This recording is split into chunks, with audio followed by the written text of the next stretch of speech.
नमस्कार, स्वागत है आप सभी का। अपने एग्जामिनेशन के लिए आप लोग पढ़ाई तो कर ही रहे हैं, लेकिन पढ़ाई के साथ-साथ अगले 100 डेज तक यानी आरएस मेंस और स्कूल लेक्चर का एग्जाम होने तक 5 ऐसी सिचुएशन जिनसे आपको दूर रहना है, उसी पर मैं आज बात करने जा रहा हूं। और तय मानिए कि इन 5 सिचुएशन पर यदि आप लोगों ने काम कर लिया, तो ये नौकरी आपको मिलना लगभग तय हो जाएगा। लगभग शब्द इसलिए कह रहा हूं कि पढ़ाई तो सबसे पहली शर्त है ही, लेकिन ये 5 बातें अत्यधिक जरूरी हैं। सबसे पहली बात जो है वो ये कि सोशल मीडिया और अनावश्यक जो सूचनाएं हैं जो कि डिस्ट्रक्शन क्रिएट करती हैं, यानी हमारा ध्यान भंग करती हैं।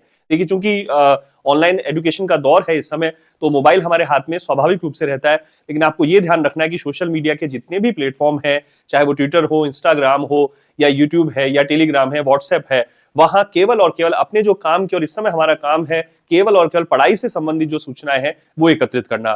तो आप बेहतर जानते हैं कि किस प्रकार के रील्स या किस प्रकार के शॉर्ट्स या किस प्रकार के वीडियोस जो है वो आपको नहीं देखने हैं। अनावश्यक प्रकार की सूचनाओं का एकत्रीकरण बिल्कुल नहीं करना है। ये तय मानकर चलिए कि ये काम आपको करना पड़ेगा, ताकि ये डिस्ट्रैक्शन आपको प्रभावित ना कर सके। तो इस डिस्ट्रैक्शन से हमको दूर रहना है। सेकंड जो नंबर है वो है समय प्रबंधन में किसी प्रकार की कमी नहीं होनी चाहिए। ठीक है, समय प्रबंधन, टाइम मैनेजमेंट जिसको बोलते हैं, सबसे महत्वपूर्ण शर्त है। आपको इस मामले में बहुत कठोर होना पड़ेगा, अनुशासित होना पड़ेगा। कितने बजे सोना है, कितने बजे जगना है, कितने घंटे की नींद लेनी है, आहार आपका क्या होना चाहिए, दिनचर्या किस प्रकार की होनी चाहिए, किन लोगों से आपको मिलना है, किन लोगों से नहीं मिलना है, आपको कितना समय पढ़ाई के लिए देना है, बुक्स कितनी देर रीडिंग करनी है, नोट्स कितनी देर रीडिंग करने हैं, कोई जो एजुकेशनल जो वीडियोज है वो आपको कितनी देर देखने हैं, टेस्ट पेपर्स कितने आपको पर डे देने हैं। ये आपका सारा का सारा समय प्रबंधन होना चाहिए। तो समय प्रबंधन में किसी भी प्रकार की कमी नहीं होनी चाहिए।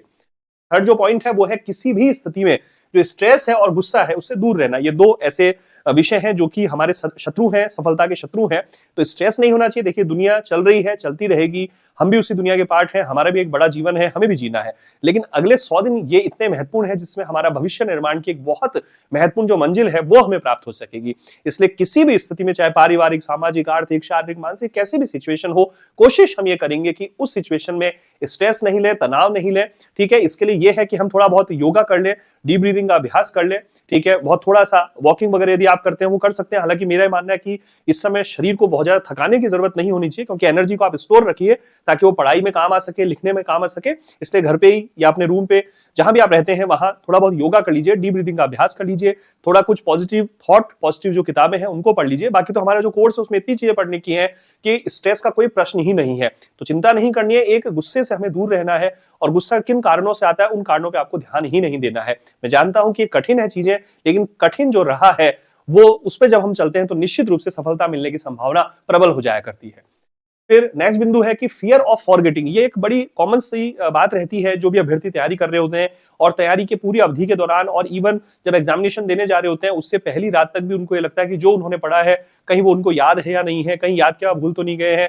कईयों की ये शिकायत रहती है खुद से कि भाई पेपर जैसे ही आता है तो उसे हम भूल जाते हैं। केवल और केवल ये एक साइकोलॉजिकल प्रेशर होता है। तो साइकोलॉजिकल प्रेशर को अभी से आप डील करें, अभी से इसको हैंडल करें। बिल्कुल फियर ऑफ फॉरगेटिंग, यानी जो हम पढ़ रहे हैं वो हम कहीं भूल तो नहीं रहे, इस जो आदत है इसको बिल्कुल से बिल्कुल, आप जो डर है उसको बिल्कुल छोड़ दें। जो आप याद कर रहे हैं तय मानिए कि वो आपकी मेमोरी में स्टोर हो रहा है और जरूरत पड़ने पर वो काम आएगा। यानी जरूरत, यानी कि हमारा जो एग्जामिनेशन हॉल है वहां पर वो चीजें जरूर आएंगी। खूब पढ़ें, बार बार उसको रिवीजन करें। एक बार जितना पढ़ते हैं दोबारा में उसको रिवीजन करें, तीसरी बार उसको रिवीजन करें। जितनी बार रिवीजन होगा वो चीज उतनी ही पुख्ता होती जाएगी। और एक महत्वपूर्ण बात आखिरी, कि कॉन्फिडेंस का जो अभाव है उससे दूर रहना है। ठीक है, ये आप देख पा रहे होंगे आई कांट, इसमें टी को हटा दिया है, तो आई कैन डू इट, मैं ये काम कर सकता हूं, ये हमें सोचना है। तो कॉन्फिडेंस का अभाव यानी लैक ऑफ कॉन्फिडेंस से हमें दूर रहना है। ठीक है, ये सोचना ही नहीं है कि ये एग्जाम है क्लियर कर पाऊंगा क्या, क्रैक कर पाऊंगा क्या। इन बातों पे बिल्कुल ध्यान मत दीजिए, इन बातों को बिल्कुल तवज्जो मत दीजिए। आपको काम मिला है केवल और केवल इस समय पढ़ाई करने का। नेक्स्ट 100 डेज ध्यान रखिए आरएस मेंस के जो अभ्यर्थी हैं, स्कूल लेक्चरर के जो अभ्यर्थी हैं, क्योंकि मेरे साथ यहाँ पर हमारे एप्लीकेशन पे, हमारे यूट्यूब चैनल पे मैक्सिमम जो विद्यार्थी हैं वो इस समय आरएस प्री, आरएस मेंस और स्कूल लेक्चर के विद्यार्थी ज्यादा जुड़े हुए हैं। अन्य सभी एग्जामिनेशन के विद्यार्थियों के लिए भी 5 चीज अत्यधिक महत्वपूर्ण है। लेकिन नेक्स्ट 100 डेज का हमारा टारगेट ये होना चाहिए कि कॉन्फिडेंस का जो लैक, जो अभाव होता है उससे बिल्कुल दूर रहना है। जबरदस्त तरीके से कॉन्फिडेंट बने रहिए, और कॉन्फिडेंट बनने के लिए वो जो 4 बातें मैंने बताई उन पे आपको जोर डालना है। आपको पढ़ना है, आपको लिखना है, रिवीजन करना है, और अपने समय को व्यर्थ में नष्ट होने से बचाना है। लोगों की बात ज्यादा अनावश्यक इधर उधर अपना बिखराव नहीं करना है। अपने को समेट कर चलिए, अपनी एनर्जी को बचाकर चलिए, और उस एनर्जी का सदुपयोग कीजिए। स्वास्थ्य का ध्यान रखिएगा। मिलता हूं आप सभी से कल एक नए टॉपिक पर। नमस्कार, धन्यवाद।